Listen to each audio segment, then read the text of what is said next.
الحمد لله نحمده ونستعينه ونستغفره ونؤمن به ونتوكل عليه ونعوذ بالله من شرور أنفسنا ومن سيئات أعمالنا من يهده الله فلا مضل له ومن يضلله فلا هادي له ونشهد أن لا إله إلا الله وحده لا شريك له ونشهد أن سيدنا ومولانا وحبيبنا وشفيعنا محمدا عبده ورسوله أرسله إلى الناس كافة بشيرا ونذيرا وداعيا إلى الله بإذنه وسراجا منيرا صلى الله تعالى عليه وعلى آله وصحبه وبارك وسلم تسليما كثيرا كثيرا وبعد فأعوذ بالله من الشيطان الرجيم بسم الله الرحمن الرحيم الرجال قوامون على النساء بما فضل الله بعضهم على بعض وبما أنفقوا من أموالهم فالصالحات قانتات حافظات للغيب بما حفظ الله واللاتي تخافون نشوزهن فعظوهن واهجروهن في المضاجع واضربوهن فإن أطعنكم فلا تبغوا عليهن سبيلا إن الله كان عليا كبيرا وإن خفتم شقاق بينهما فابعثوا حكما من أهله وحكما من أهلها إن يريدا إصلاحا يوفق الله بينهما إن الله كان عليما خبيرا صدق اللہ مولانا العظیم صدق رسول۔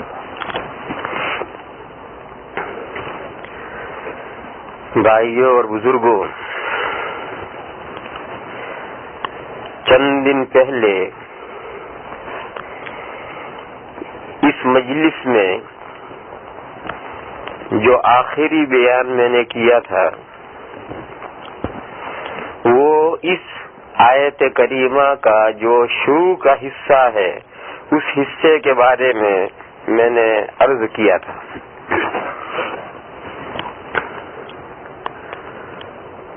اس کے بعد لوگوں نے مختلف سوالات کیے۔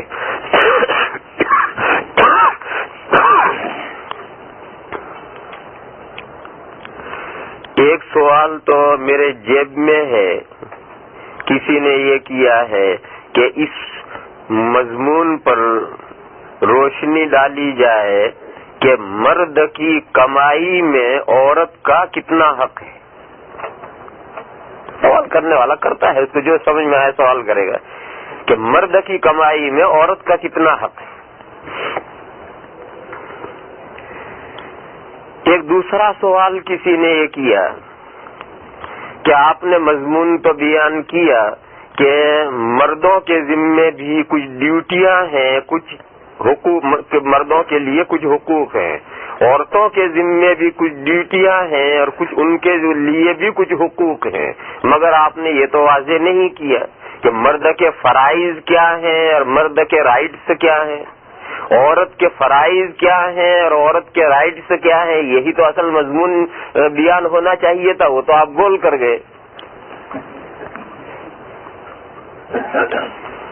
ایک دوسرا اعتراض یہ سامنے آیا کہ مسلمانوں کے بارے میں مغربی دنیا میں یہ تصور ہے کہ مسلمان پھٹافٹ 4 بیویاں کرتے ہیں اور کھٹاکھٹ طلاقیں دیتے ہیں.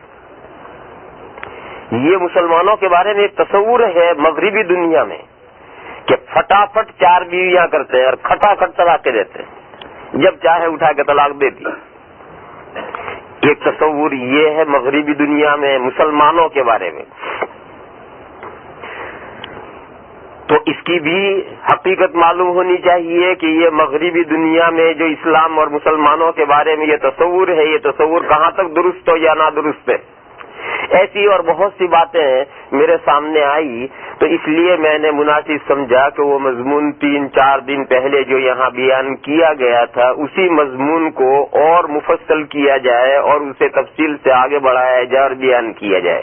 اس لیے میں نے آج وہی آیات کریمہ پوری پڑھی ہے اور انہی کی تشریح بیان کرنا آج کی گفتگو کا موضوع ہے.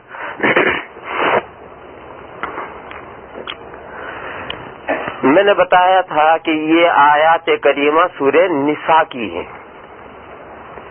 یعنی اس سورت کی ہے جس سورت میں عورتوں سے متعلق احکام بہت تفصیل سے بیان کیے گئے.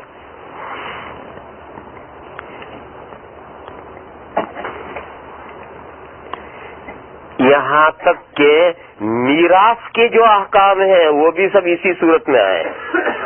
جب کوئی مر جاتا ہے اور مر جانے کے بعد اس مرنے والے کی جو میراث ورثہ کو ملتی ہے اور ورثہ میں تقسیم ہوتی ہے، وہ سب میراث کے مسئلے بھی اسی صورت میں آئے. کوئی یہ سوچے کہ بھئی سورہ نساء عورتوں کے احکام احوال جس صورت میں بیان کیے گئے ہیں اسے میراث کے مضمون اس صورت میں کیوں آیا؟ تو اس کی وجہ یہ ہے کہ یہ میراث کے احکام بھی نازل ہوئے ہیں عورتوں ہی کی مناسبت سے. زمانے جاہلیت میں، یعنی اسلام سے پہلے جو عربوں کا معاشرہ تھا وہ زمانے جاہلیت کہلاتا ہے. اسلام سے پہلے زمانے جاہلیت میں عورت کا مرنے والے کی میراث میں کوئی حصہ نہیں ہوتا تھا، بلکہ مرنے والے کے پیچھے اس کے ورثہ میں سے جو مرد لڑنے کے قابل ہیں بس وہی میراث پاتے تھے، اور جو چھوٹے بچے ہیں ان کو بھی میراث نہیں ملتی تھی. جو لڑنے کے قابل ہیں، جو لڑ سکتے ہیں اور خاندان کی حفاظت کر سکتے ہیں لڑ کر کے، بس وہی بڑے جو ہیں قابل جنگ کے قابل جو وہی میراث پائیں گے. عورتوں کا تو کوئی حصہ ہی نہیں تھا میراث میں، اور بچوں کا بھی، چھوٹے چھوٹے بچوں کا بھی کوئی حصہ نہیں تھا. یہ زمانے جاہلیت سے ایسا ہی چلا آ رہا تھا. ہمارے یہاں ہندوستان میں ہندو حضرات میں یہ بھی وہی سب زمانے جاہلیت والے ہیں. ان ہندوؤں میں عورتوں کو میراث ملنے کا کوئی تصور نہیں.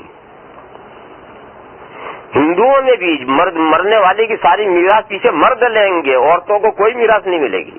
زبردستی بیوی شوہر کے مال پر قبضہ کر رکھے وہ الگ بات ہے، باقی ہندو لا میں، قانون میں عورتوں کا میراث میں کوئی حصہ نہیں. تو وہ مکہ کے جو مشرکین تھے وہ بھی مشرکین تھے، یہ بھی مشرکین ہیں، اور سب مشرکوں کی ذہنیتیں ایک ہی طرح کی ہوتی ہیں، چاہے وہ دنیا کے کسی حصے کے مشرک ہوں. تو جیسے یہ ہندوستان کے ہندوؤں میں عورتوں کو کوئی حصہ میراث میں نہیں ملتا ہے، ایسے عرب کے مشرکوں میں بھی عورتوں کو کوئی حصہ میراث میں نہیں ملتا. کیا عورتوں کو کوئی حصہ تو میراث میں نہیں ملے گا، مگر کامن سینس یہ کہتی ہے کہ آدمی کے جیسے بیٹے ہیں، اب بیٹیاں بھی تو آدمی کی اولاد ہیں، لہذا بیٹیوں کو کچھ نہ کچھ تو ملنا چاہیے. باپ کی زندگی میں بھی کچھ ملنا چاہیے، اور باپ مر جائے تو اس کے بعد بھی کچھ ملنا چاہیے. یہ تو آدمی کی عام عقل سمجھتی ہے. تو پھر ہندو معاشرے میں کیا ہوتا ہے؟ ہندو معاشرے میں سب سے پہلی رسم جہیز کی آتی ہے. سب سے پہلی رسم جہیز کی، جب لڑکی کی شادی ہوگی تو اسے باپ جہیز دے گا، یہ دے گا، وہ دے گا، وہ دے گا، وہ دے گا. یہ جہیز کی رسم جو ہندوؤں میں آئی ہے وہ اس میراث نہ دینے کے نتیجے میں جہیز کی رسم آئی ہے. پھر باپ مر گیا اور باپ کے بعد اس کی تمام میراث اس کے لڑکوں نے لے لی. اب وہ بیٹیاں جو چلی گئی ہیں وہ ان کی اولاد ہوگی اور وہ اولاد کی شادیوں کا نمبر آئے گا تو اب مومیرے کا نمبر آئے گا. اب لڑکی کی بھانجی کی شادی ہوگی تو بھائی ماموں اتنا دیں گے اور بھانجے کی شادی ہوگی تو ماموں اتنا دیں گے. اور یہ گجراتی میں جسے مومیرا کہتے ہیں. یہ سب رسمیں کیونکہ میراث دی نہیں ہے اس لیے یہ سب دینا پڑتا ہے. اور مسلمانوں میں بھی جب جہالت پیدا ہوتی ہے اور مسلمانوں کا معاشرہ اسلامی احکام سے دور ہوتا ہے تو یہی نقشہ مسلمانوں کے اندر بھی پیدا ہو جاتا ہے کہ مسلمانوں میں بھی وہی جہیز کی لعنت آئے گی اور جہیز دینا پڑے گا. اور یہ بچی کی شادی میں کہیں نہ ہو تو قرض لا کر کے بھی کہیں سے لاکھوں روپے کا جہیز دینا پڑے گا. کیوں؟ ایک جاہلیت کی رسمیں آ گئی. اور پھر اس بہن کی لڑکے اور لڑکیوں کی جب شادیاں ہوں گی تو لڑکی بھانجی کی شادی میں اتنا دینا ضروری ہے اور پہلی بھانجی کی شادی میں اتنا دینا ضروری ہے اور دوسری بعد والی بھانجیوں میں اتنا دینا ضروری ہے. اور سب پورا خاندان لے کر جائے گا اور ادھر سے کچھ لائے گا. اور یہ سب رسمیں جو مسلمانوں میں پیدا ہو جاتی ہیں وہ سب وہ جاہلیت والی ہندوانہ رسمیں آ جاتی ہیں جب میراث دینے کا سلسلہ مسلمانوں میں سے ختم ہو جاتا ہے. جہاں جہاں بھی جس مسلمانوں کے جس قوم میں اور جس ملک میں اور جس خطے میں مسلمانوں کے درمیان میں میراث دینے کا رواج ختم تو یہ ہندوانہ ریت رواج آنے ضروری ہے. کیونکہ تو انسان کی عام عقل کہتی ہے کہ باپ کے جائیداد میں سے بیٹیوں کو کچھ ملنا چاہیے اور مرے پیچھے تو کوئی دیتا نہیں تو پھر باپ جو ہے جہیز کے نام سے دے گا.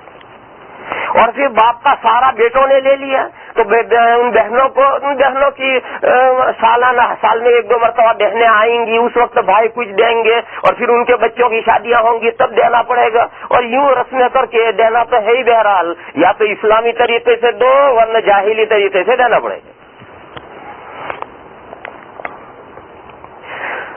تو ساری دنیا میں ایسا ہی ہے. یہ جو جہیز ہے جہیز کا اسلام میں کوئی ثبوت نہیں. سن لو اس کو, جہیز میں اسلام کا کوئی ثبوت نہیں ہے.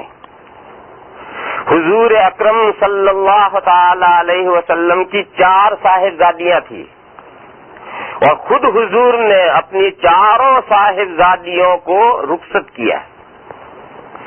کسی صاحبزادی کو حضور نے کوئی جہیز نہیں دیا ہے.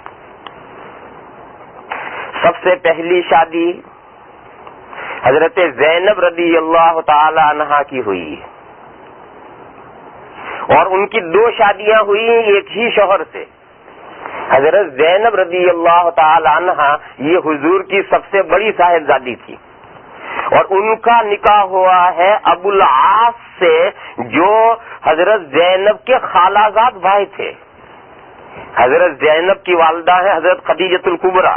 حضرت خدیجۃ الکبریٰ کی بہن کے لڑکے ہیں ابو العاص اور حضرت زینب رضی اللہ تعالی عنہا کا نکاح ابو العاص سے ہوا ہے اسلام سے بھی پہلے, یعنی حضور کو نبوت ملی اس سے پہلے.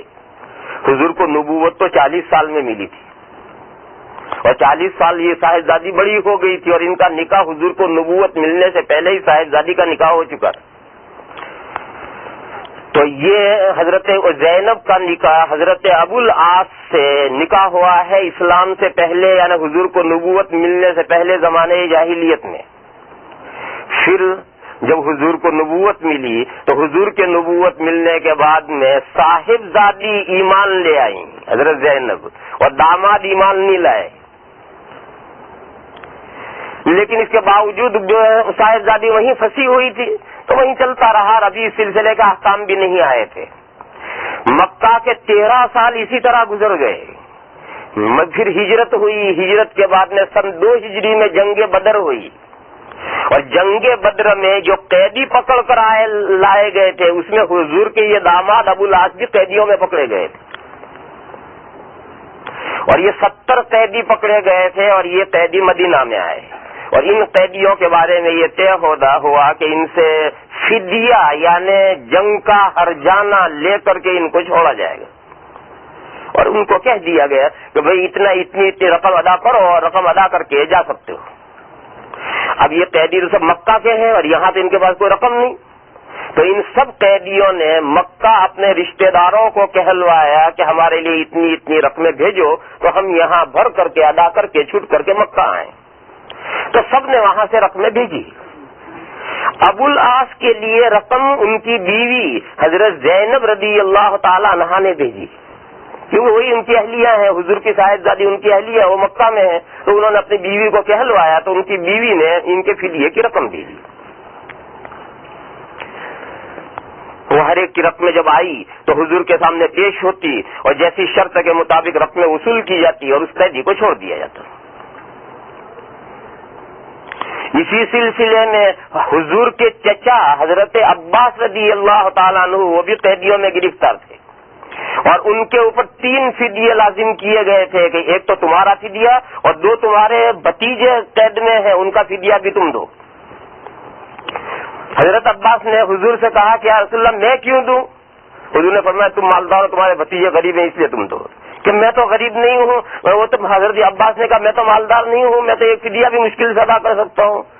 حضور نے فرمایا کہ چچا جان جب مکہ سے چلے تھے تو وہ جو سونا چچی کو تم نے دیا تھا اور یہ کہا تھا کہ اگر میں جنگ میں مارا جاؤں تو یہ سونا چھپا کر رکھیو اور اس سے اولاد کی تربیت کیجیے، اور اگر میں جنگ میں سے زندہ آ گیا تو آ ہی گیا، میں لے لوں گا. وہ جو چپکے سے سونا دے کر آئے ہو چچی کو وہ کیا ہوا؟ اتنے دنوں میں ختم ہو گیا. وہ چپ ہو گئے، پھنس گئے کہ میں تو غریب ہوں، تو صاحب پکڑا گیا. انہوں نے کہا یا رسول اللہ اس سونے کا علم میرے علاوہ اور میری بیوی کے علاوہ کسی کو نہیں. ظاہر ہے کہ حضور کو کیسے معلوم ہو گیا؟ حضور کو وہی سے معلوم ہوا. تو اسی طرح سے ان کے سب رشتہ داروں نے ان کو حضرت عباس کو 3 فدیے دینے پڑے ہیں، تب ان کو چھوڑا گیا ہے. تو حضرت ابو العاص کا فدیہ جب آیا اور حضرت ابو العاص نے، ابھی وہ مسلمان نہیں ہوئے، کافر ہیں، انہوں نے وہ فدیہ پیش کیا. تو پوٹلی بندھی ہوئی ہوتی تھی. اس زمانے میں کرنسی نوٹ تو ہوتے ہی نہیں تھے، سونا چاندی یہ سب ہوتا تھا. سونا تو بہت کم ہوتا تھا، چاندی ہی ہوتی تھی. تو چاندی کی بڑی مقدار پوٹلی بندھی ہوئی ہوتی تھی. وہ جب حضور کے سامنے رکھی گئی اور اسے کھولا گیا تو اس میں ایک ہار تھا. یہ ہار وہ تھا جو حضرت خدیجۃ الکبریٰ رضی اللہ تعالی عنہا نے شادی کے وقت بیٹی کو دیا تھا. ماں نے بیٹی کو ہار دیا تھا، یادگار کے طور پر ایک ہار دیا تھا. تو حضرت زینب کے پاس میں پیسے نہیں تھے تو اپنا وہ ہار انہوں نے مال میں بھیجا تھا. جب وہ کھولا گیا اور اس ہار پر حضور کی نظر پڑی تو حضور کو پرانی باتیں ساری یاد آ گئی. حضرت خدیجۃ الکبریٰ کا انتقال ہو گیا تو وہ ساری داستان یاد آ گئی، حضرت خدیجۃ الکبریٰ کے تعلقات، اور ماں نے بیٹی کو ہار دیا تو حضور کی آنکھوں میں سے آنسو نکل پڑے اس ہار کو دیکھ کر. اور حضور نے صحابہ سے یہ کہا کہ اگر آپ لوگ ایسا کر سکو کہ ابو العاص کو یہ ہار واپس کر دو تو کر دو، کیونکہ یہ بچی کا ہار ہے اور یہ اس کی ماں کی یادگار ہے.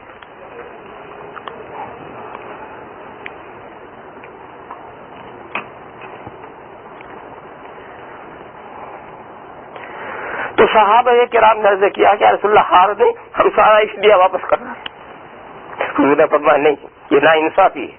سب سے فدیہ لیا جائے گا، ان سے کیوں نہیں لیا جائے گا؟ ضرور ان سے بھی فدیہ لیا جائے گا، بس صرف یہ ہار چونکہ ماں کا بچی کو ایک یادگار دیا ہوا تھا تو اتنا واپس کر دو. چنانچہ صرف وہ ہار واپس کیا گیا اور باقی فدیہ داماد کا بھی لے لیا گیا. کہ یہ نا انصافی ہے کہ پرایوں سے تو فدیہ لے اور داماد کو چھوڑ دے. نہیں چھوڑا گیا، ان سے پورا فدیہ لیا گیا، بس وہ صرف ایک ہار واپس کیا گیا.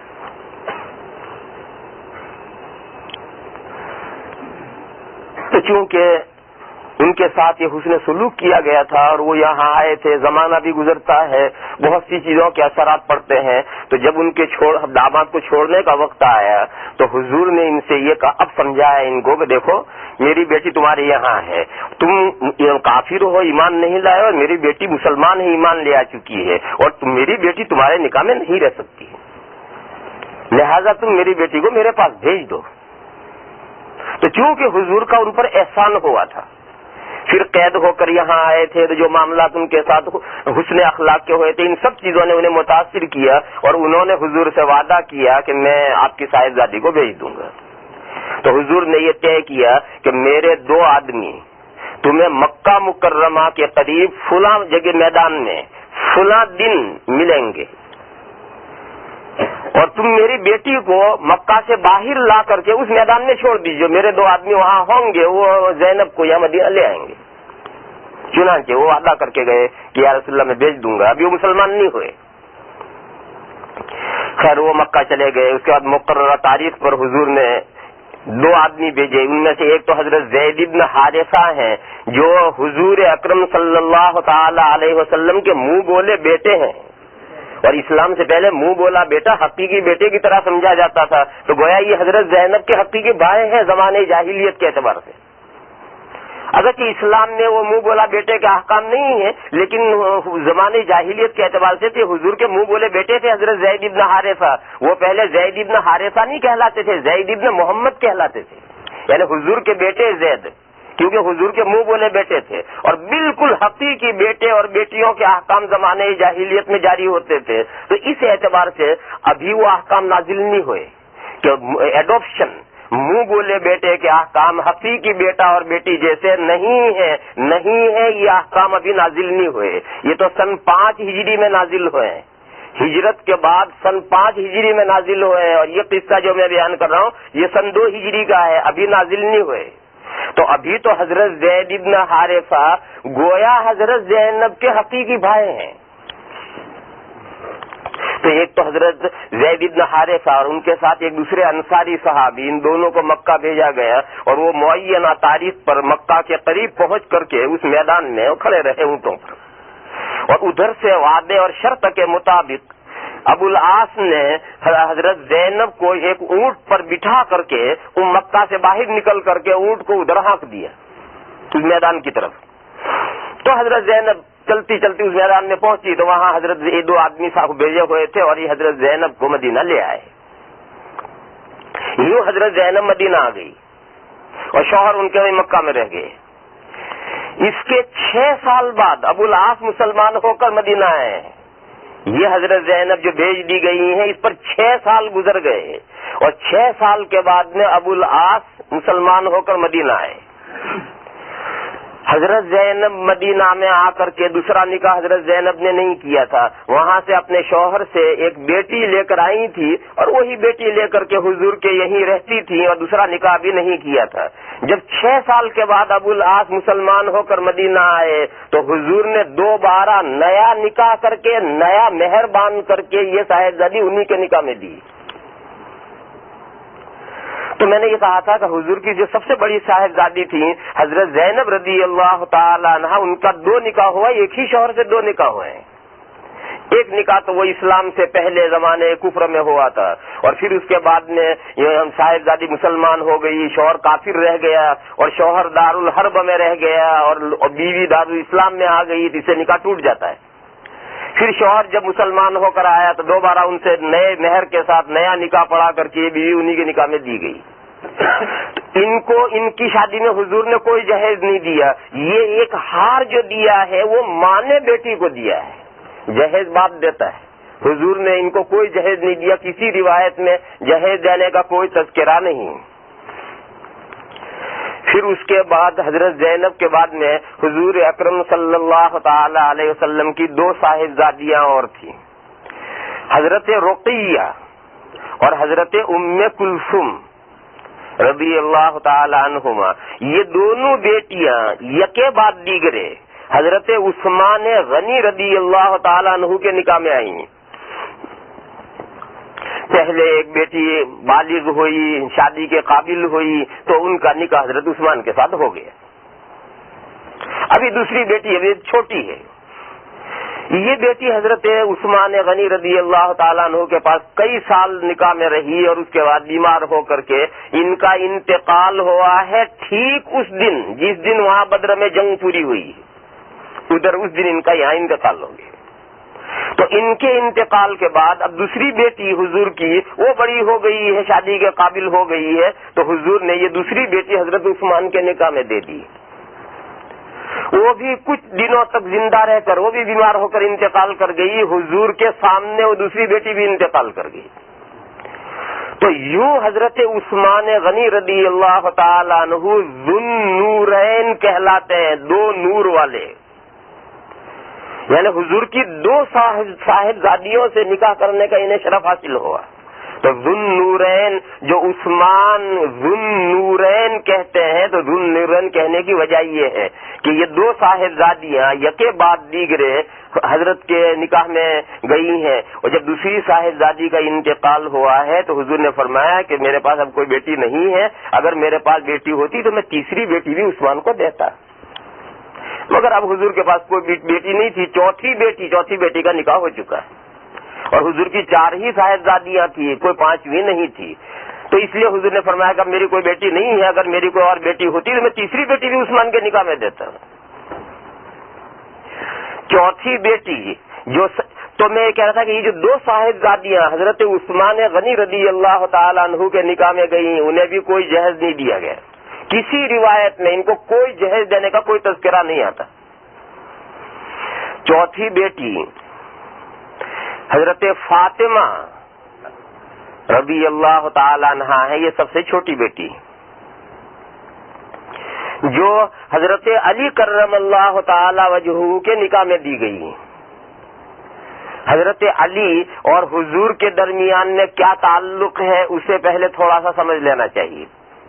یہ تو سبھی حضرات جانتے ہیں کہ حضرت علی کرم اللہ تعالی وجہہ حضور کے چچا زاد بھائی ہیں، یہ سبھی جانتے ہیں، لیکن حضور کے چچا 13 چچا تھے۔ حضور کے چچا کو 1-2 نہیں تھے، حضور کے والد کے علاوہ جو حضور کے والد کے بھائی تھے یعنی حضور کے حقیقی چچا تھے وہ 13 تھے، اور سارے چچا صاحب اولاد تھے، اور ان چچاؤں میں جو ابو طالب حضور کے چچا تھے ان کے بھی 11-12 بچے تھے، لڑکے معلوم نہیں کتنے تھے، لڑکیاں کتنی تھی، کل ٹوٹل اولاد 11-12 تھی ان کی۔ تو چچا بھی بہت ہے، چچا کی اولاد بھی بہت ہے۔ حضرت علی کی کیا خصوصیت ہے؟ چچا بھائی، چچا تو چچا بھی بہت ہے، چچا بھائی بھی بہت ہے۔ اس لیے میں اس کی خصوصیت سمجھانا چاہتا ہوں کہ حضرت علی اور حضور کے درمیان میں کیا خصوصی تعلق تھا۔ آپ حضرات جانتے ہیں کہ ابھی حضور دنیا میں تشریف نہیں لائے تھے کہ والد ماجد کا انتقال ہو گیا تھا۔ ابھی حضور 5 سال کے تھے کہ والدہ صاحبہ کا بھی انتقال ہو گیا، اور حضور کو پرورش میں لے لیا دادا صاحب نے، عبد المطلب جو حضور کے دادا تھے ان دادا نے پرورش میں حضور کو لے لیا۔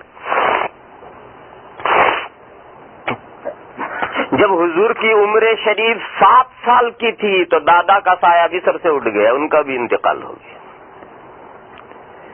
اب اس بچے کی تربیت کون کرے؟ یتیم بچہ ہے، باپ پہلے سے چلا گیا ہے، اور عبد المطلب کی سب سے چھوٹی اولاد تھی، حضور کے جو ابا تھے عبداللہ، وہ عبد المطلب دادا کی سب سے چھوٹی اولاد تھی، اور نکاح جوانی میں بالکل ہو گیا تھا، اور نکاح ہوتے ہی پہلا بچہ حضور تھے اور حمل ٹھہرتے ہی ان کا انتقال ہو گیا۔ یعنی وہ جو باپ ہے حضور کے جو والد تھے وہ گویا بالکل جوانی میں انتقال کر گئے تھے، ایک ڈھیلا اور پیسہ چھوڑ کر نہیں گئے تھے، نہ کوئی مکان ہے نہ کوئی سامان ہے۔ نوجوان بچے کا شادی ہو اور پہلے بچے پر انتقال ہو جائے تو اس کو کیا ہوتا؟ کچھ بھی نہیں۔ تو باپ نے کچھ نہیں چھوڑا، دادا نے کچھ چھوڑا ہوگا، تھوڑا بہت جو کچھ ہوگا، لیکن وہ سب بیٹے لے جائیں گے، چھوٹے بچے کو کہاں ملے گا؟ عرب کے دستور کے مطابق بچے کو کیا ملے گا؟ اب یہ یتیم ایک بچہ ہے، اس کی پرورش کون کرے؟ چچا سے میں نے بتایا کہ 13 چچا تھے حضور کے، اور سب بڑے بڑے مالدار تھے۔ یہ ابو لہب، تبت یدا ابی لہب، یہ ابو لہب حضور کا حقیقی چچا ہے، اور ابو لہب کوئی ایک وجہ تسمیہ ہے تو اس کو ابو لہب کیوں کہتے تھے؟ لہب کے معنی ہے جب آگ بھڑکتی ہے اور آگ کی لپٹیں اٹھتی ہیں، تو وہ لپٹیں جو آگ کی اٹھتی ہیں اسے لہب کہتے ہیں۔ ابو لہب معنی لپٹوں والا، تو اس کا نام ابو لہب کیوں تھا؟ ایک وجہ یہ بیان کی تھی کہ اس کے یہاں کمرے کے کمرے گولڈ سے، سونے سے بھرے تھے، اور گولڈ کا رنگ جو ہوتا ہے، سونے کا رنگ، وہ آگ سے ملتا جلتا ہے، اور سارے کمرے میں سونا بھر دو تو ایسا معلوم ہو جیسے آگ کی لپٹیں اٹھ رہی ہیں، ایسا محسوس ہوگا۔ تو ابو لہب کے معنی اتنا ڈھیروں اس کے یہاں سونا تھا۔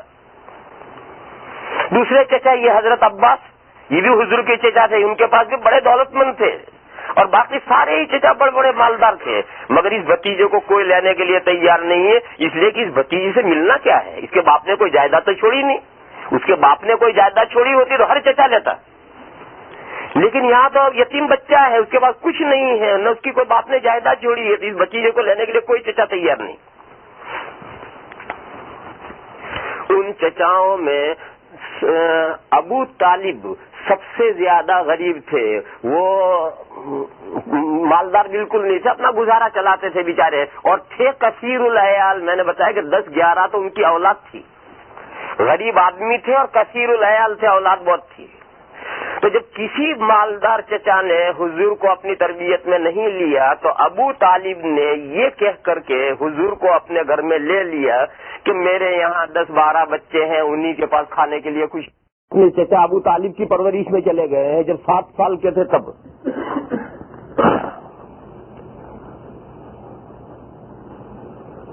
7 سال کا بچہ ہونہار سمجھدار ہوتا ہے، پھر یہ صورت حال پیش آئی ہے، 7 سال کا بچہ جو ہے وہ تو اگر سمجھ بوجھ والا ہو، اور حضور کی سمجھ بوجھ تو بہرحال ہونہار بیروے کے چکنے چکنے پات، جو پودا آگے جا کر بہت شاندار ہوتا ہے اس کے پہلے 2 پتے نکلتے ہیں، وہ بھی بڑے چکنے چکنے نکلتے ہیں، تو ہونہار بچہ جو آگے جا کر بہت بڑا بننے والا ہوتا ہے وہ شروع سے عقل و فہم رکھتا ہے۔ تو یہ جو صورت حال پیش آئی اس کو سب حضور سمجھ رہے ہیں کہ کوئی چچا مجھے لینے کے لیے تیار نہیں، میری پرورش کرنے کے لیے تیار نہیں ہے، اور یہ چچا بیچارے خود ہی غریب ہیں، وہ یہ کہہ کر مجھے لے گئے ہیں، یہ سب حضور سمجھ رہے ہیں۔ تو حضور نے چچا کے یہاں جا کر کے اس 7 سال کی عمر میں حضور نے مکہ والوں کی بکریاں چرانی شروع کی۔ ایک موقع پر ایسا ہوا کہ صحابہ اور حضور ایک لشکر میں جا رہے تھے اور راستے میں جنگل میں ایک جگہ قافلہ پڑاؤ ڈالا، تو اس جنگل میں ایک جنگلی پھل تھا پیلو کا، تو وہ درختوں کے اوپر وہ پیلو کے پھل دیکھے تو فوراً صحابہ دوڑے اس کو کھانے کے لیے۔ تو حضور نے سب کو روکا اور کہا کہ دیکھو اس میں جو کالا ہو گیا ہو کالے رنگ کا کھائیو، ہرے رنگ کا مت کھائیو۔ تو خیر وہ کھایا، پھر آ کر جب کھا کر بیٹھے تو صحابہ نے پوچھا کہ یا رسول اللہ آپ کو یہ کیسے معلوم ہوا کہ یہ تو جنگلی پھل ہے، اور جنگلی پھل یہ اس رنگ کا کھانا چاہیے، اس رنگ کا نہیں کھانا چاہیے، یہ آپ کو کیسے معلوم ہوا؟ یہ تو چرواہے جانتے ہیں، جو جنگل میں جانور چراتے ہیں ان کو یہ بات معلوم ہوتی ہے، آپ کو یہ بات کیسے معلوم ہوئی؟ حضور نے فرمایا کہ میں نے مکہ کے دور میں بچپن میں بہت سالوں تک بکریاں چرائی۔ تو صحابہ نے پوچھا کہ یا رسول اللہ آپ کو بکریاں چرانے کی کیا ضرورت تھی؟ تو حضور نے پھر یہ ساری داستان بتائی کہ میں یوں اپنے چچا کے یہاں گیا تھا، اور چچا خود ہی غریب تھے، بچے ان کے پاس بہت تھے، تو میں نے یہ سوچا کہ اب مجھے چچا پر بوجھ نہیں بننا چاہیے۔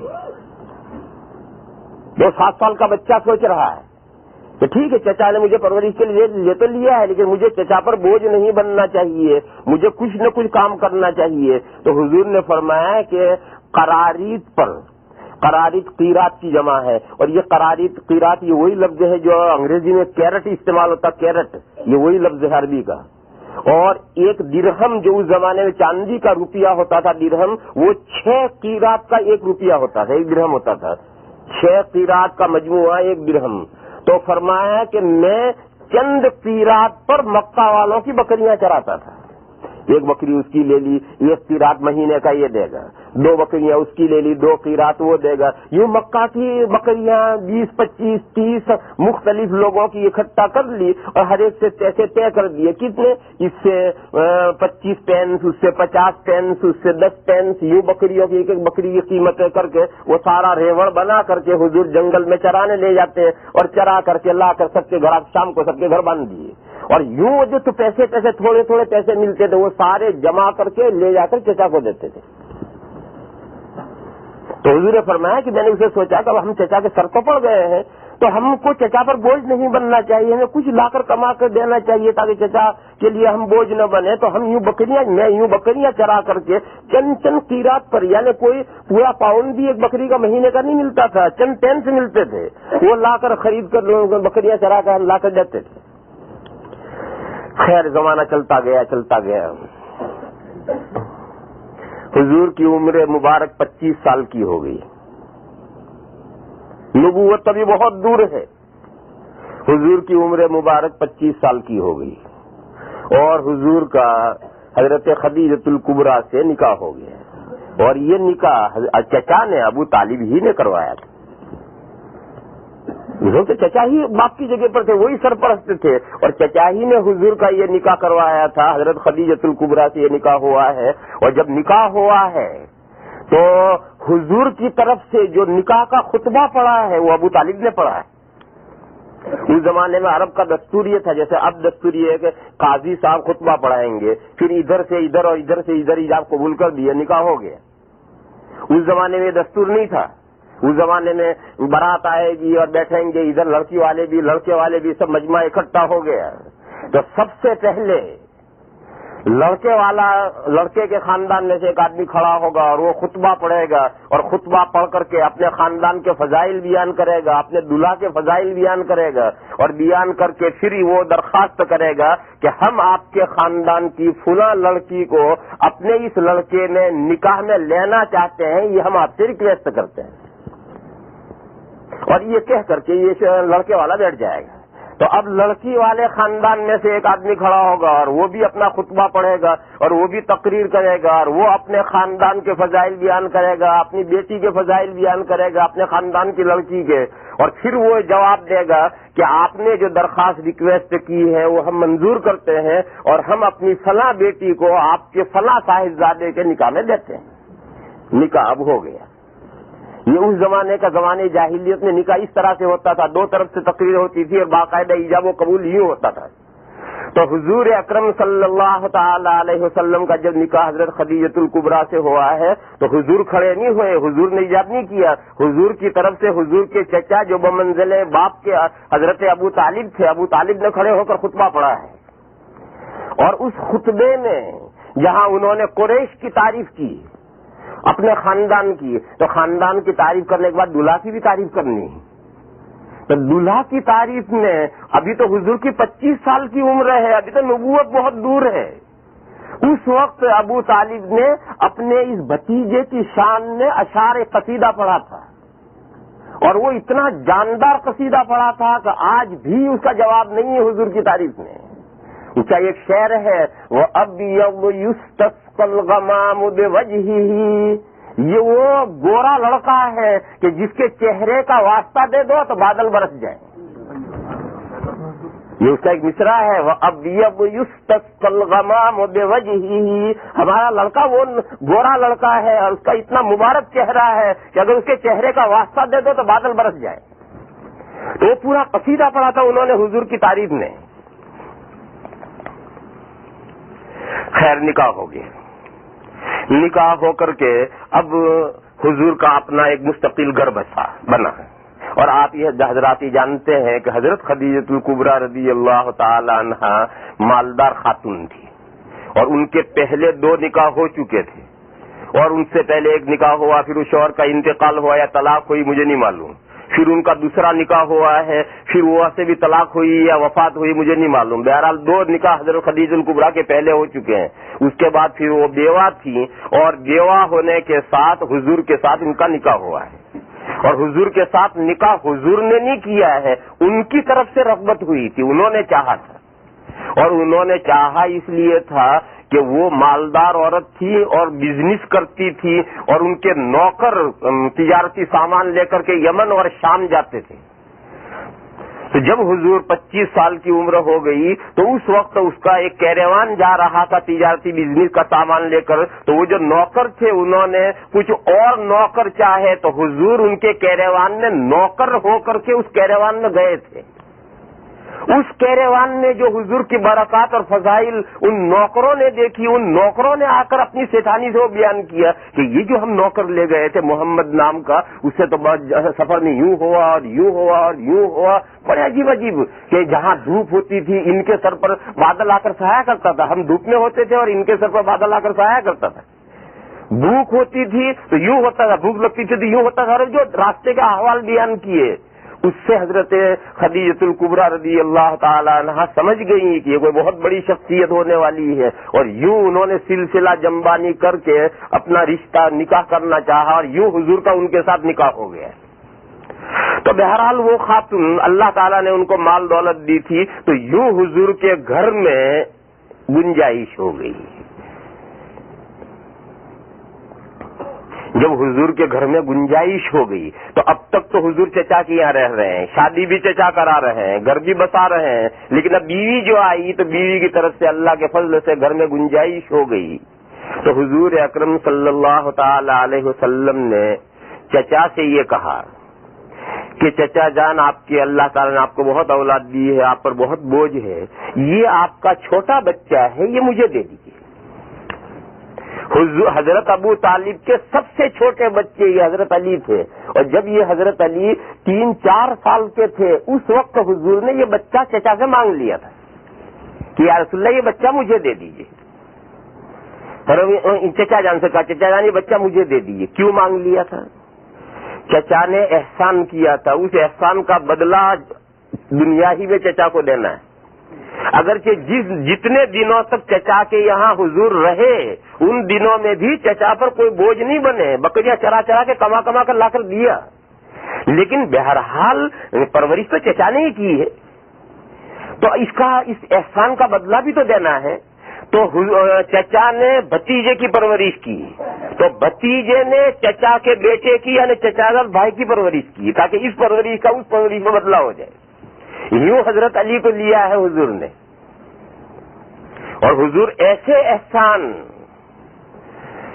دنیا ہی میں ادا کرنے کی اور چکانے کی کوشش کرتے تھے.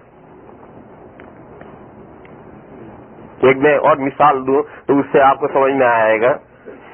مدینہ میں منافقین بھی تھے، اور تمام منافقین کا رئیس گرو گھنٹال عبداللہ ابن ابی تھا. عبداللہ ابن ابی ایک کافر منافق تھا، تمام منافقوں کا سردار اور شیطان. اور حضور جانتے تھے منافق ہے. اس کا جب انتقال ہوا تو اس منافق کے جو لڑکا تھا وہ نہایت مخلص صحابی تھے. لڑکا صحابی ہے بہت مخلص، اور باپ منافق ہے.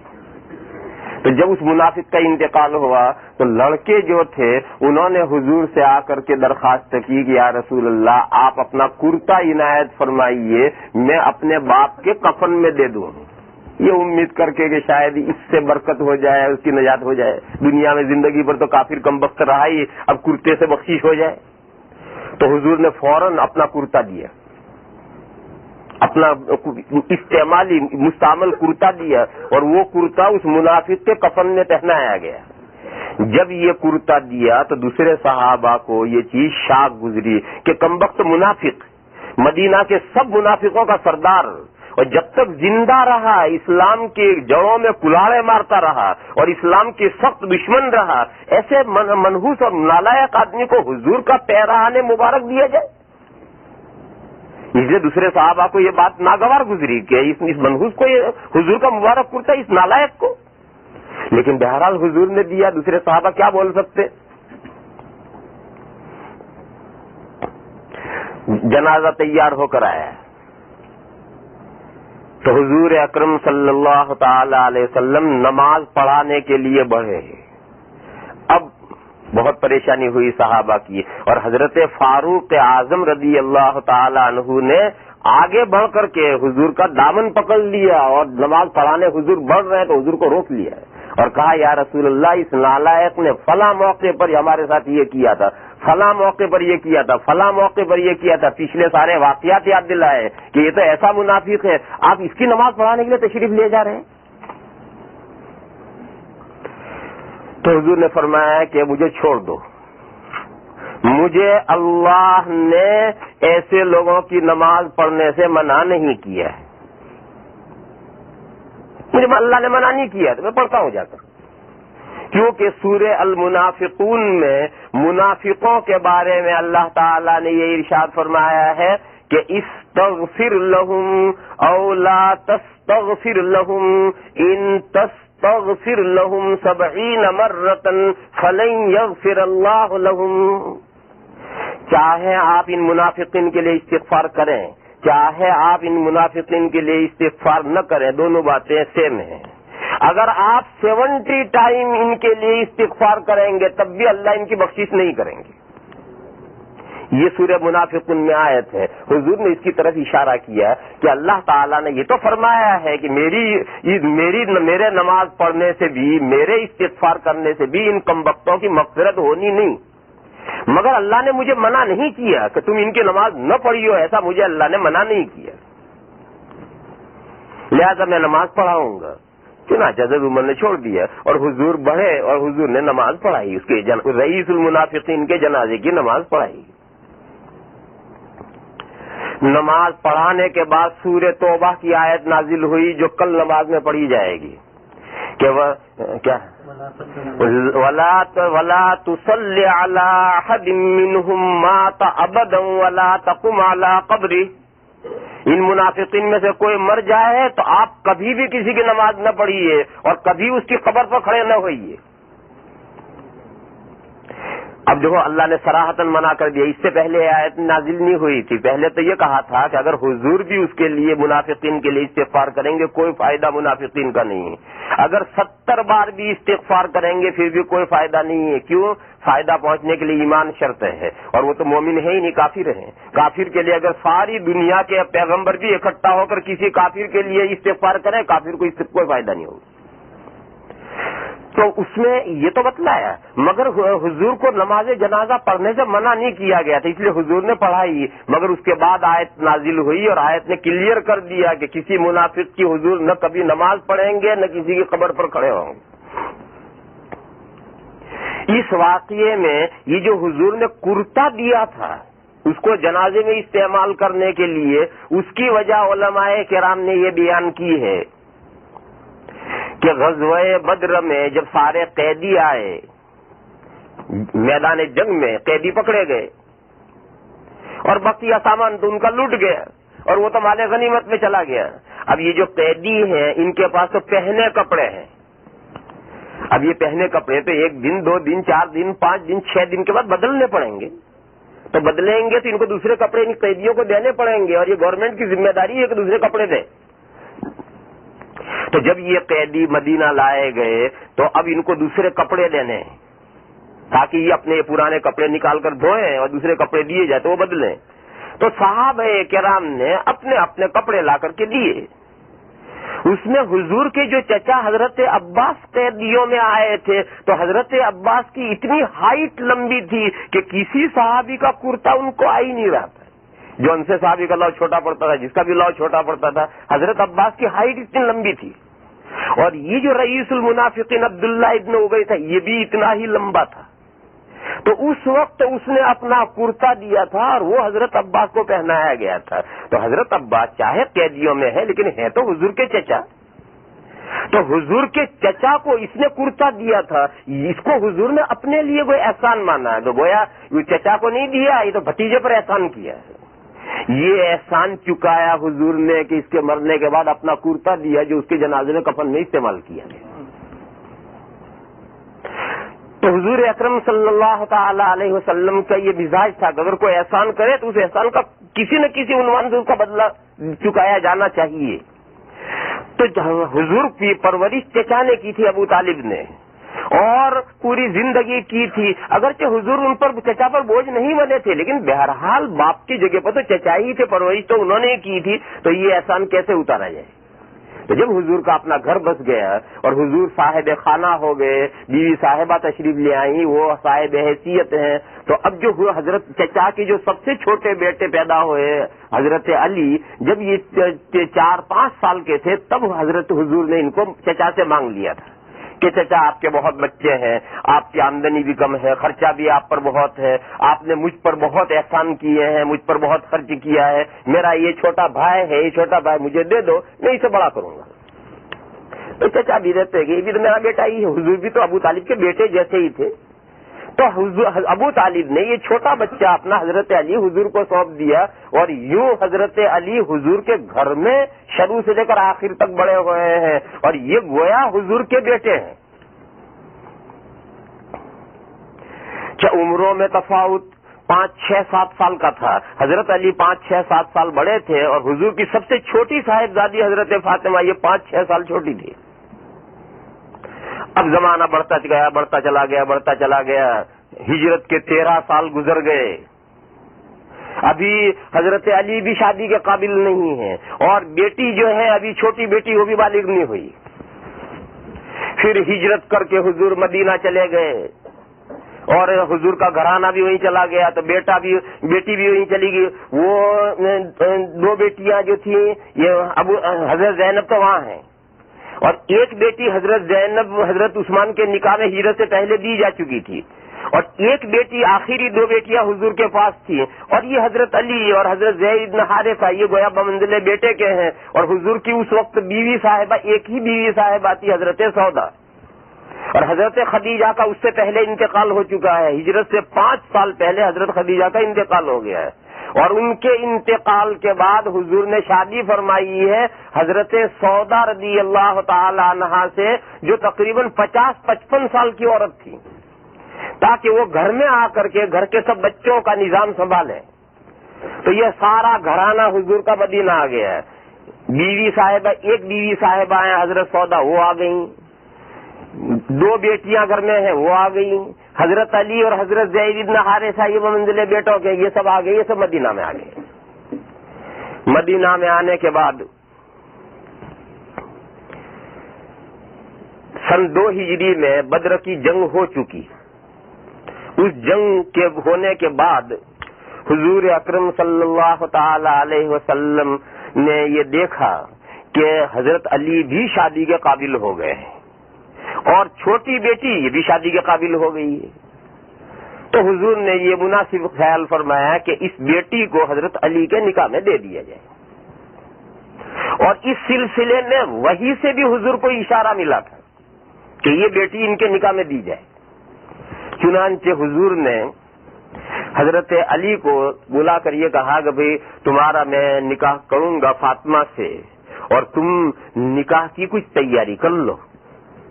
جب آدمی نکاح کرے گا بیوی آئے گی کوئی گھر چاہیے کوئی جھونپڑا چاہیے جس میں رہیں کچھ گھریلو سامان چاہیے کچھ نہ کچھ تو چاہیے. تو حضور نے ان سے کہا کہ تم کوئی گھر کا انتظام کر لو گھر بسانے کا میں تمہاری شادی کروں گا.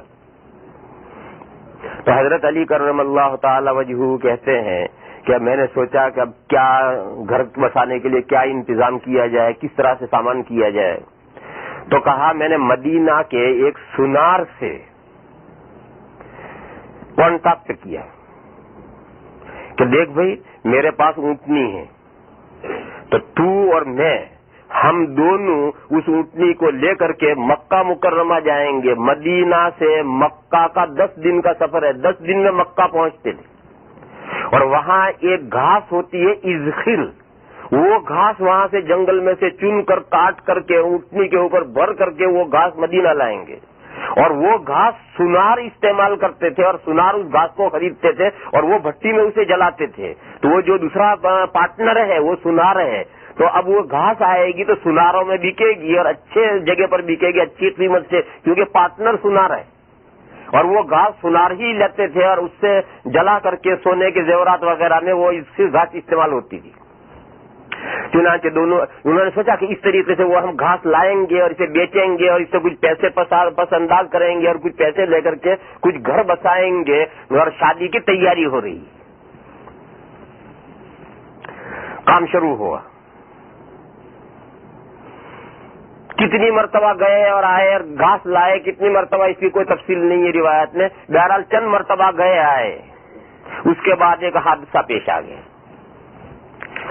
حادثہ یہ پیش آیا کہ وہ اونٹنی ایک جگہ پر بندھی ہوئی تھی جہاں بندتی ہوگی وہ جہاں اونٹنی بندھی تھی اس کے قریب میں ایک انصاری صحابی کا گھر تھا. اس انصاری صحابی کے گھر میں ایک مجلس ہوا کرتی تھی گپاسٹنگ کی جیسے کافی ٹائم میں ہوتی ہے.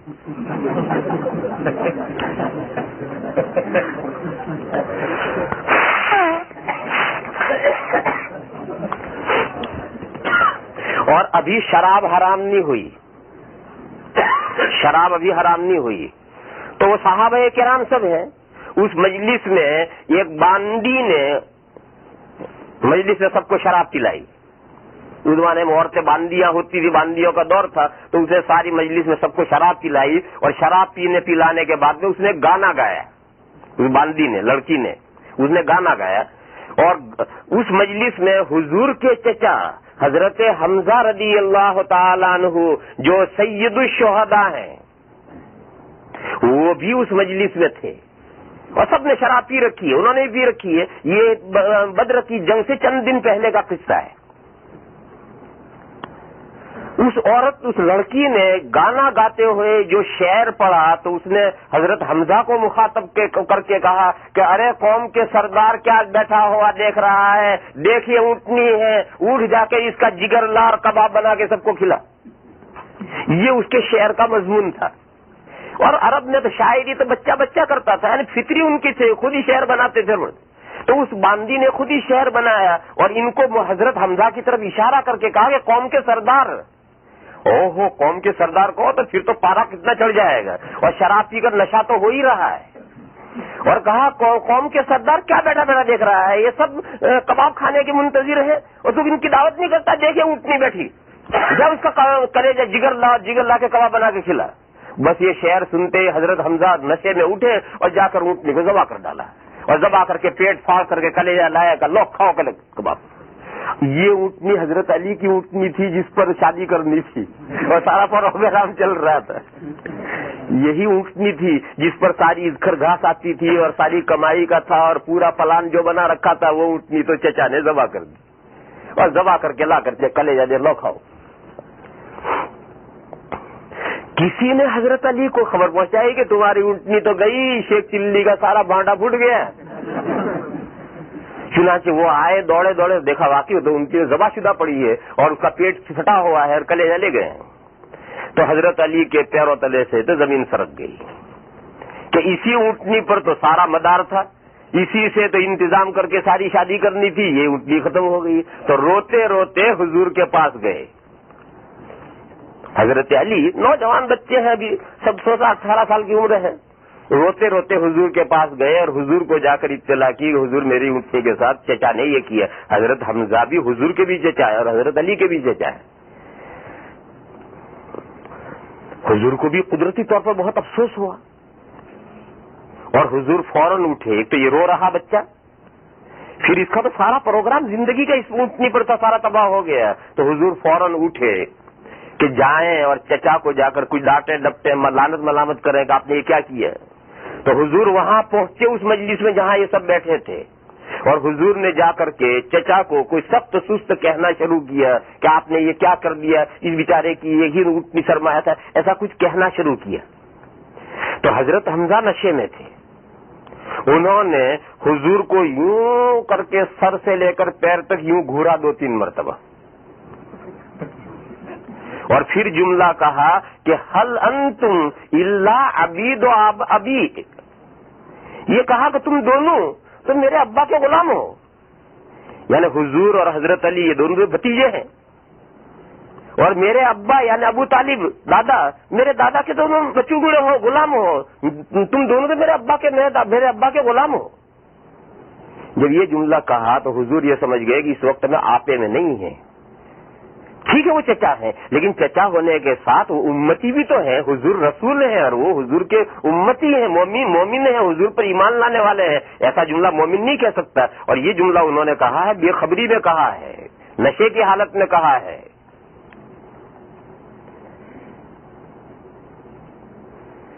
یہ جو 2 چیزیں ہیں، شراب اور جوا، شراب اور جوا، ان دونوں میں فوائد بھی ہیں، نقصان بھی ہے۔ شراب میں اگر فائدے نہیں ہیں تو ساری دنیا پاگل ہے جو پیتی، ساری دنیا پیتی ہے شراب، تو اگر اس میں کوئی فائدہ نہیں تو ساری دنیا پاگل ہے جو پیتی ہے۔ اور ایسے ہی سٹا اور جوا اور لوٹری، اس میں بھی فائدے ہیں، اگر فائدے نہیں تو ساری دنیا باولی ہے جو سٹے کھیلتی ہے اور جگار کھیلتی ہے۔ فائدے بھی ہیں اس میں، لیکن ان دونوں کے اندر نقصان بھی ہے۔ تو اب نقصان بھی ہے اور فائدہ بھی ہے، لہذا اب اس کو ترازو لے کر تولنا پڑے گا، ایک طرف فائدوں کو رکھنا پڑے گا، ایک طرف نقصان کو رکھنا پڑے گا۔ اگر فائدے زیادہ ہیں تو اسے شریعت جائز کہے گی، اور اگر نقصان ہیوی اور بھاری ہے تو شریعت ان فائدوں کو نہیں دیکھے گی اور اسے ناجائز کہے گی۔ میرے جیب میں ایک سوال ہے، اس سوال کا جواب میں بیچ میں دیتا جا رہا ہوں. میرے جیب میں ایک سوال ہے کہ لاٹری کیوں حرام ہے؟ تو میں نے سوال کبھی ذکر بھی کیا تھا. ایسا ہی میرے جیب میں ایک سوال ہے کہ خنزیر کیوں حرام ہے؟ خنزیر کا جو گوشت حرام کیا ہے تو کیوں حرام ہے؟ تو خنزیر کا مسئلہ تو رہنے دو، تو کسی اور موقع پر بیان کریں گے. لیکن یہ لاٹری کا مسئلہ جو آیا ہے تو شراب اور لاٹری، ان دو چیزوں کا میں ذکر کر رہا ہوں. قرآن کریم نے یہ کہا ہے کہ اس میں دو نقصان ہیں. یا ایھا الذین آمنوا انما الخمر والمیسر والانصاب والازلام رجس من عمل الشیطان فاجتنبوہ لعلکم تفلحون. اے وہ لوگوں جو ایمان لائے ہو، شراب، خمر، لاٹری، میسر، انصاب مانے وہ استھان کافروں کے، جن استھانوں پر وہ جا کر قربانیاں کرتے ہیں، چڑھاوے چڑھاتے ہیں. اور ازلام یہ سٹا کھیلنے کے ایک تیر تھے، تو تیروں کے ذریعے سے جو سٹا کھیلا جاتا ہے، تو تیروں سے سٹا کھیلا جائے یا کسی اور طریقے سے سٹا کھیلا جائے، ایسے ہی شراب اور ایسے ہی استھان، یہ چاروں چیزیں گندگی ہیں. رجسن، گندگی ہیں، شیطان کے عمل سے ہیں. رجس من عمل الشیطان فاجتنبوہ، لہذا ان چاروں چیزوں سے بچو. اگر ان سے بچو گے، ان چاروں چیزوں سے، تو ہی تم کامیاب ہوگے. لعلکم تفلحون.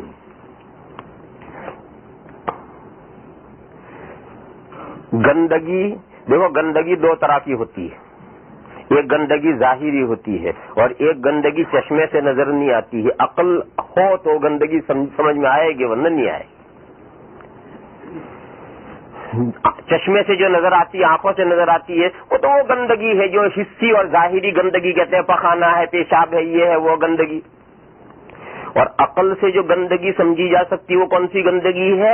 حلال اور حرام. حلال اور حرام میں کیا فرق ہے؟ حلال طیب ہے اور حرام خبیث ہے. حلال پاکیزہ ہے اور حرام گندا ہے. یہ جو حرام کی گندگی ہے یہ آنکھ سے نظر آنے والی نہیں. یہ ایمان کی عقل ہو، ایمان والی عقل ہو تو ایمان والی عقل سے حرام کی گندگی سمجھ میں آئے گی. تو یہ جو چیزیں ہیں، لاٹری ہے اور خمر ہے، اس کی گندگی آنکھ سے سمجھ میں آنے والی نہیں. اس کی گندگی ایمان کی آنکھ ہو، ایمان والی عقل ہو تو اس ایمان والی عقل سے سمجھ میں آئے گا کہ شراب گندی چیز ہے، لاٹری گندی چیز ہے. کیوں؟ حرام ہے اس لیے گندی ہے. دوسری چیز کہ دونوں شیطان کے عمل سے ہے. دونوں شیطان کے عمل سے ہیں، اس کے کیا مطلب؟ اس کا مطلب قرآن کریم نے خود آگے سمجھایا.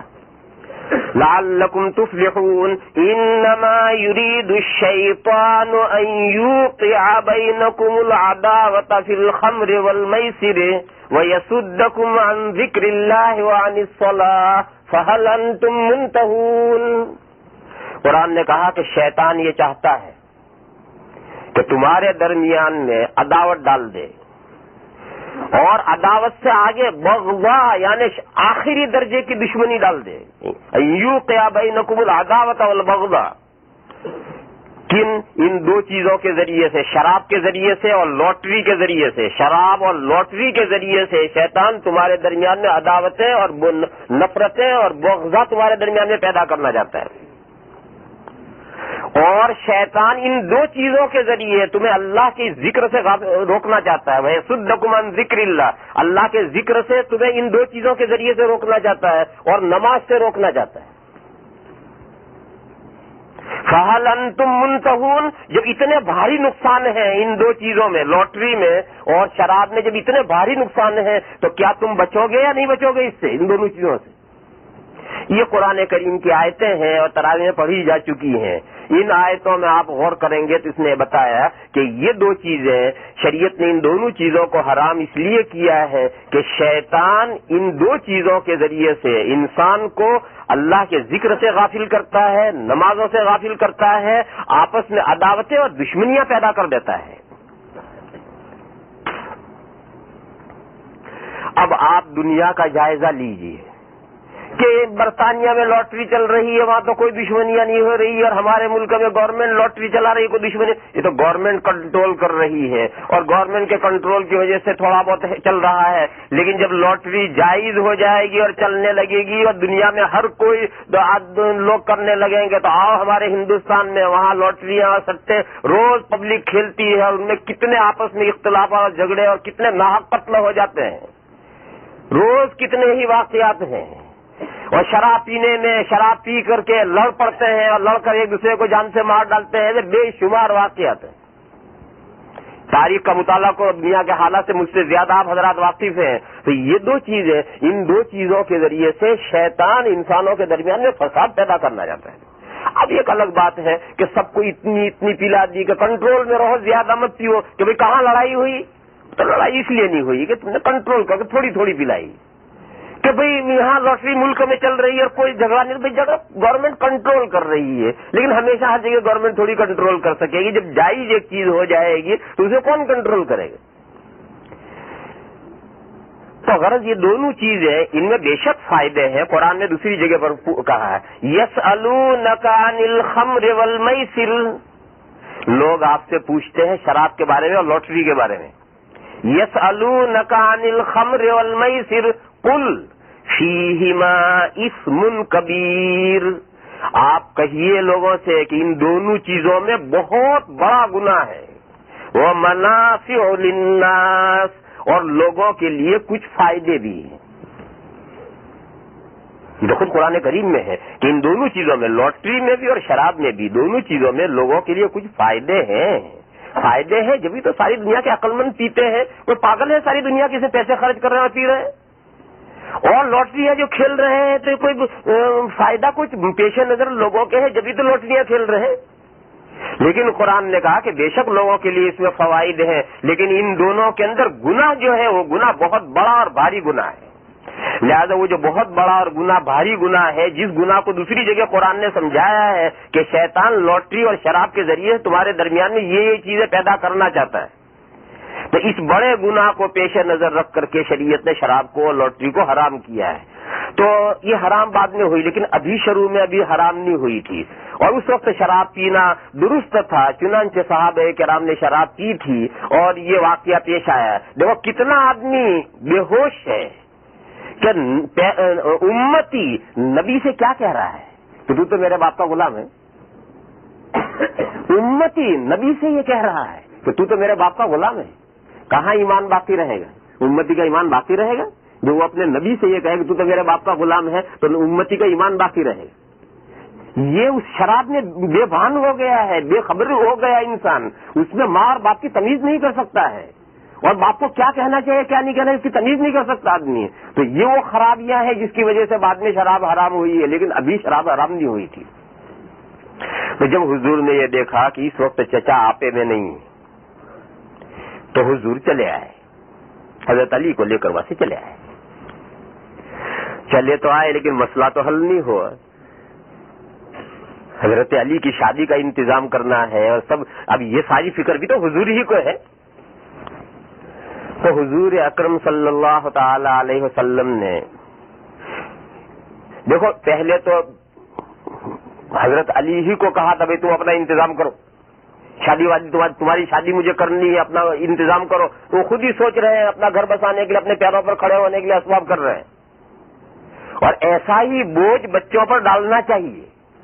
ماں باپ کو بچوں پر یہ بوجھ ڈالنا چاہیے تاکہ بچوں کو عقل آئے، فہم آئے، وہ اپنے ہاتھوں پیروں سے کمانا سیکھیں، اپنے پیروں پر کھڑے ہونے کی ان کے اندر شعور اور ہوش آئے. ہمیشہ ماں باپ کو ہی سب کچھ کر کر کے دینا، یہ تو اولاد کو بیوقوف بنانا ہے، ان کو اپاہج کر دینا ہے. جب دیکھو کہ اولاد اب اس قابل ہوئی، آہستہ آہستہ ان پر بوجھ ڈالو، اور یہ بوجھ ڈالنا ان کی زندگیاں بنانا ہے. لیکن اب جو حادثہ پیش آ گیا تو اب حضور کو خود فکر ہوا کہ بھئی اب یہ مسئلہ حضور ہی کو حل کرنا پڑے گا. تو حضور نے حضرت علی سے کہا کہ تمہارے پاس میں جو وہ زرہ تھی، وہ زرہ کیا ہوئی؟ جہاد میں پہننے کے لیے ایک لوہے کا کرتا ہوتا تھا، اسے زرہ کہتے تھے. تو حضور نے فرمایا کہ تمہارے پاس وہ زرہ تھی، وہ کیا ہوئی؟ تو انہوں نے کہا یا رسول اللہ وہ تو ہے میرے پاس. تو حضور نے فرمایا کہ تم اسے بیچ دو. ظاہر ہے کہ جنگ میں لڑنے کے لیے زرہ نہیں ہوگی تو جو کمانڈر ان چیف ہے وہ کمانڈر ان چیف زرہ مہیا کر کے دے گا. ہتھیار مہیا کرنا یہ تو فوج کے کمانڈر کی ذمہ داری ہے. فوجی کی یہ ذمہ داری نہیں کہ اس کے پاس تلوار بھی ہو, زرہ بھی ہے تو واہ ہوا, نہیں ہے تو کمانڈر جو ہے وہ تلوار لا کر دے گا, وہ گھوڑا لا کر دے گا, وہ زرہ لا کر دے گا. تو اس لیے زرہ کو اتنی ضروری سامان نہیں ہے. تو حضور نے فرمایا کہ تم اپنی وہ زرہ بیچ دو. چنانچہ حضرت علی کرم اللہ تعالیٰ عنہ نے وہ زرہ بیچ دی, اور زرہ بیچ کر کے اس کے جو پیسے آئے وہ پیسے لا کر سارے حضور کو دے دیے. حضور اکرم صلی اللہ تعالی علیہ وسلم نے ان پیسوں میں سے حضرت علی کا سارا گھریلو سامان کیا ہے. بسترا, چارپائی تو تھی نہیں, چارپائی تو بہت دنوں تک حضرت علی کے گھر میں تھی نہیں. جب شادی ہوئی تو داماد اور بیٹی دونوں نیچے لیٹتے تھے. چارپائی تو بہت دنوں کے بعد جا کر کہیں آئی ہوگی. تو بسترا, تکیا, مٹکا, چکی اور ایسی چٹائے, ایسے جو گھر بسانے کے لیے جو بنیادی ضروری چیزیں ہیں وہ جو حضرت علی نے زرہ بیچ کر لا کر پیسے دیے تھے, ان پیسوں سے حضور نے یہ سارا سامان کیا تھا. اور مکان حضور نے اپنا دیا تھا. مکان ان کے لیے نہیں بنایا تھا. مسجد نبوی جو ہے, اس مسجد نبوی کی جو قبلے کی دیوار ہے, اس پورے قبلے کی دیوار میں جتنے کمرے بنے تھے وہ سب حضور نے اپنے کمرے بنائے تھے. پھر قبلے کی دیوار ختم ہو کر کے جدھر قبر مبارک ہے ادھر یہ راستہ, یہ دیوار مڑی, جو ادھر کی دیوار ہے ادھر بھی حضور نے اپنے کمرے بنائے تھے. پھر وہ کمرے جہاں حضور کے ختم ہو گئے اس کے بعد ایک چبوترا تھا جس پر طالب علم لیٹتے تھے. اور یہ دیوار ختم ہو کر جو ادھر دیوار شروع ہوئی تو ادھر دیوار میں پہلا مکان حضرت ابوبکر کا تھا, دوسرا حضرت عمر کا تھا, یوں یہ مکان شروع ہوئے تھے. تو یہ قبلے کی دیوار کے سارے مکان حضور کے تھے ہی, اس میں سب حضور کی ازواج رہتی تھی. اور یوں جو مکان مڑتا ہے تو اس میں جو کونے میں کمرہ تھا اس میں حضرت حفصہ رہتی تھی, اور مڑ کر کے جو پہلا کمرہ تھا اس میں حضرت عائشہ صدیقہ رہتی تھی, اور حضرت عائشہ صدیقہ کے پاس میں جو کمرہ تھا وہ خالی پڑا تھا. تو حضور نے وہ جو قریب مکان کمرہ خالی پڑا تھا وہ حضرت علی کے لیے تجویز کر دیا. اس وقت جو روزہ مبارک ہے اس روزے مبارک میں چونکہ حضور کی قبر حضرت عائشہ کے کمرے میں بنی تھی تو وہ کمرہ اور یہ جو دوسرا کمرہ حضرت علی کا یہ سب ملا کر کے اس پر روزہ کھڑا ہے. اس وقت جو روزے مبارک کھڑا ہے اس روزے مبارک میں حضرت علی کا والا کمرہ بھی اس کے اندر شامل ہو گیا ہے. تو حضرت عائشہ والے کمرے کے پاس یہ کمرہ تھا, وہ کمرہ حضور ہی کا بنایا ہوا تھا, حضور ہی کا, وہ حضور نے حضرت علی کے لیے خاص کر دیا. اور حضور کے کمروں کے بیچ میں ایک تو اس کے دروازے مسجد کی طرف کھلتے تھے اور ایک اس کے اس طرف سائڈ پہ دروازے کھلتے تھے, جو اصل دروازے تھے ادھر کھلتے تھے. پھر ادھر دروازے کھل کر کے پھر ہر کمرے کا ایک صحن تھا جس پر دیوار بن کر کے صحن گھرا ہوا تھا. ہر ایک کمرے کا الگ الگ صحن گھرا ہوا تھا پیچھے, اور پھر پیچھے باہر نکلنے کے دروازے ادھر تھے. اور ہر کمرے میں سے مسجد میں آنے کا ایک دروازہ الگ تھا کہ حضور اس دروازے سے نماز پڑھنے تشریف لاتے تھے. اور ہر دو کمروں کے بیچ میں جو دیوار تھی اس میں بھی ایک کھڑکی تھی, اس کمرے میں سے اس کمرے میں جانے کے لیے, اس کمرے میں سے اس کمرے میں جانے کے لیے دیواروں کے بیچ میں کھڑکی تھی. تو حضرت عائشہ کا کمرہ اور حضرت علی کا کمرہ ان دونوں کے بیچ میں بھی ایک کھڑکی تھی, جو کھڑکی بعد میں بند کر دی گئی تھی. ایک واقعہ پیش آیا تھا اس کی وجہ سے وہ کھڑکی بند کر دی گئی تھی.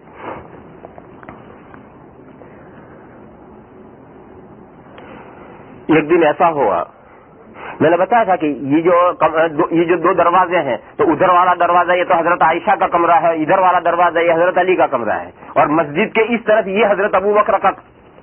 تو حضرت عائشہ اپنے ابا کے یہاں گئی ہوئی, وہاں رات میں دیر ہو گئی, عورتیں بیٹھی ہوں گی. دیر سے جب یہ اٹھی اور اٹھ کر کے اپنے گھر آئی اور دروازہ دبایا تو اندر سے دروازہ بند تھا. حضور اندر سے کنڈا لگا کر کے لیٹ گئے تھے, تو اندر سے کنڈا بند ہے. تو حضرت عائشہ نے سوچا کہ اب میں دروازہ کھٹکھٹاؤں گا تو حضور کی نیند خراب ہوگی اور حضور کو اٹھ کر کھولنا پڑے گا. تو قریب میں حضرت علی کا کمرہ کھلا پڑا تھا, تو انہیں یہ خیال آیا کہ میں دروازہ نہ کھٹکھٹاؤں, حضرت علی کے کمرے میں گھس کر وہ بیچ کی کھڑکی ہے اس کھڑکی میں سے چلی جاؤں. اور یہ سوچ کر کے وہ بغیر اجازت لیے اور سلام کیے ایک دم گھر میں گھس گئیں